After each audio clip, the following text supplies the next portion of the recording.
المرافق لكل مريض، وما أدراك ما المرافق. أسأل الله يشفي كل مريض. تدرون أن المرافقين للمرضى هم من يحتاجون للمسكنات أكثر من المريض نفسه؟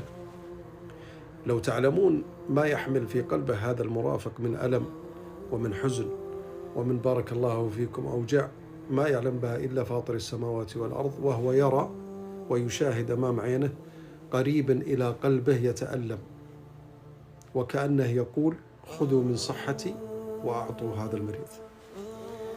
نسأل الله أن يشفي كل مريض، وأسأل الله أن يجبر قلب كل مرافق، وأن يعينه، وأن يؤجره على ما يقدمه، وأن يصبره. قولوا آمين.